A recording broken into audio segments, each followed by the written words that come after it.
E aí, família, belezinha com vocês? Esse aqui é apenas um corte do canal Pregando as Escrituras, do podcast do meu amigo Caio Modesto, aonde ele me convidou e fiz questão de contar algumas coisas do meio gospel.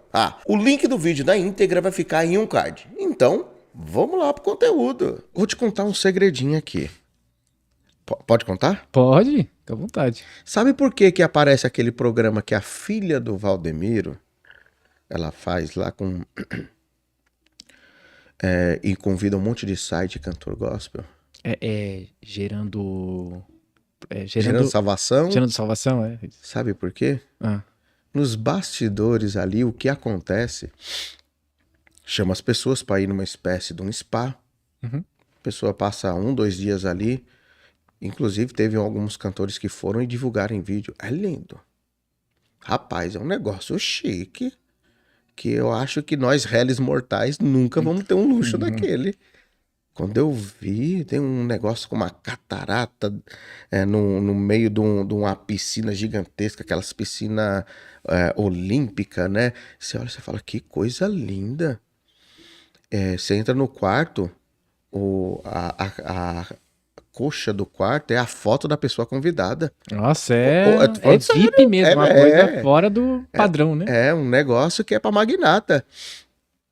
E eu olhei e falei, mas... E eu não entendi a princípio por que disso. Por que acontecia isso? E o tempo foi passando, eu fui entendendo. Aquilo ali é uma espécie de um comercial.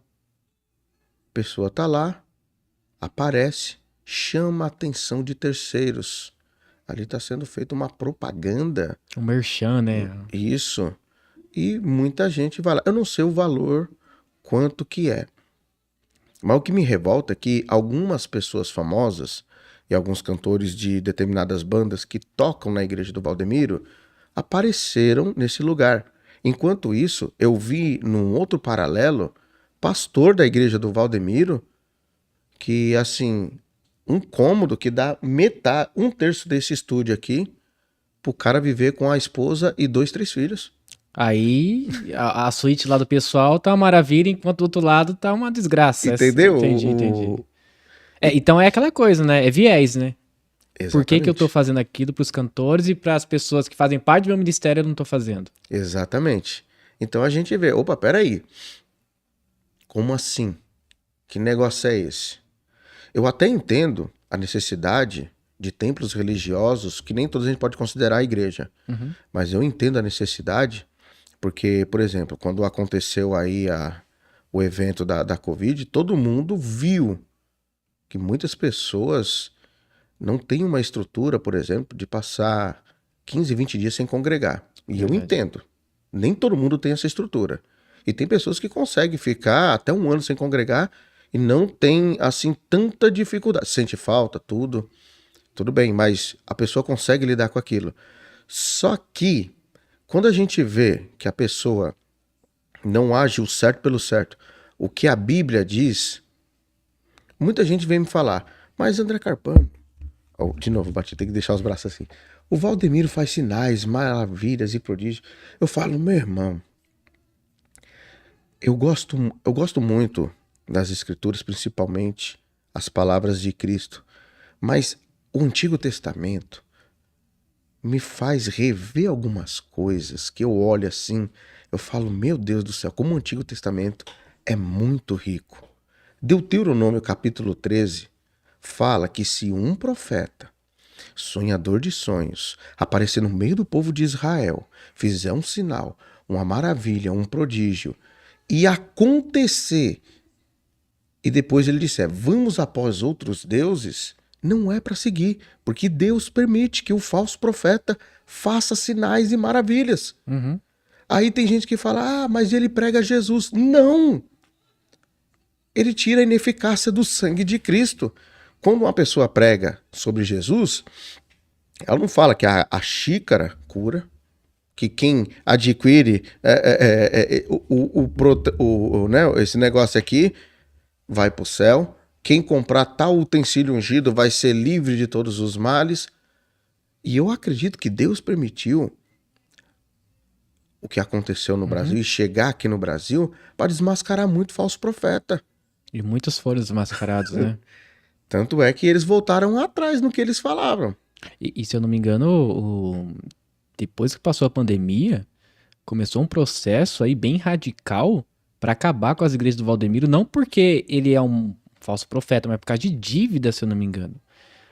Até saiu um Exato. tempo atrás alguns áudios de, sei lá, não pagou o aluguel de algumas igrejas, foi fechada. Tem um vídeo de uma mulher que ficou doida, parece que o pessoal do Valdemiro não pagava aluguel, aí tem um vídeo que ela gravou, falando, ó, não paga aluguel, tal, tal. Aí Ainda tomou uma surra. Tomou surra? Tomou uma surra ainda. Foi uma mulher, não foi? Foi uma mulher. Apesar que esse vídeo foi um pouco antes da pandemia. Salvo engano. Foi antes da pandemia? Foi em 2018, salvo engano. 18.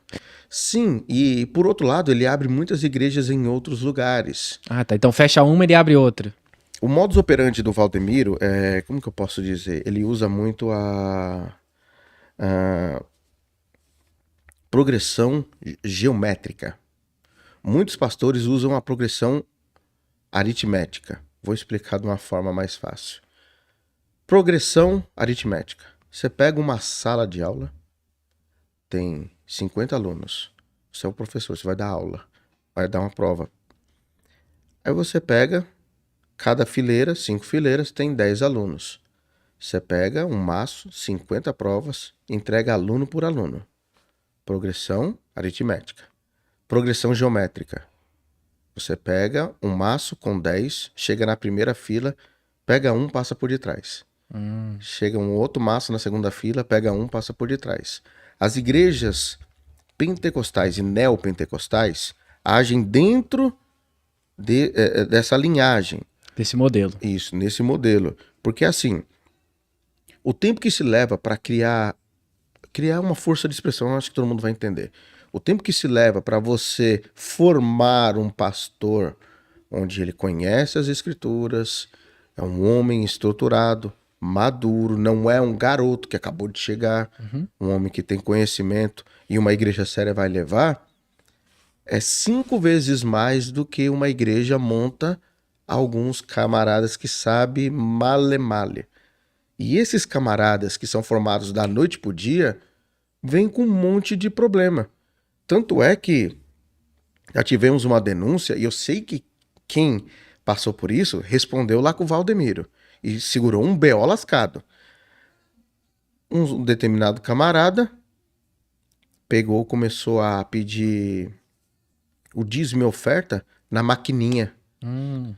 Se não me engano, no estado dele eram... No estado dele, não. No município dele, eram 10 maquininhas. Eram 10? Se não me engano. Uma ou duas delas tava na conta de um laranja. E aí é o B.O. O quê? E eu coloquei o vídeo com áudio, o cara falando, fulano de tal, assim, assim. O cara denunciou. Foi na minha casa e tal. Vixe, mas deu um sererê lascado. Então, acontece esse tipo de coisa. Isso acontece dentro dessas igrejas. Porque você vê que tem camarada que não é estruturado na palavra, não conhece de verdade, não é um homem experimentado, né? É um neófito.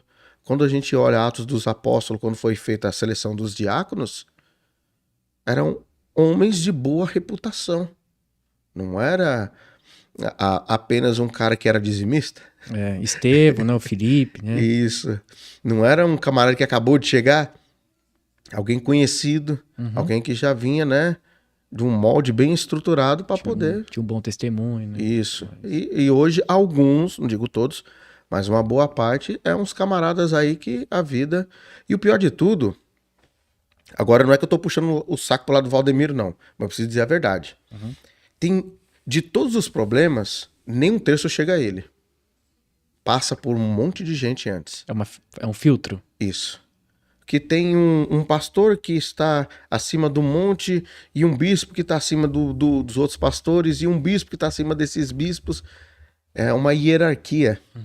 E assim, quando eles chegam lá a resolver entre eles, eles blindam muita coisa. Que nem, por exemplo, nós vimos aí no final do ano passado, e até o meio desse ano, muita gente fazendo greve na igreja do Valdemiro. De tudo isso, mais ou menos 60% não chegou a ele. Por quê? Pessoas abaixo. Mas aí vem um problema. Quem que é que está antes do Valdemiro, no topo, e barra toda a informação? A filha dele. Aí... Aí não chega lá e fica tudo travado. Fora o esquema que tem ali. Porque assim, é um derrubando o outro. Se a gente for entrar nesse assunto aqui, dá pra falar 1 hora só disso. De tanta coisa. Por exemplo,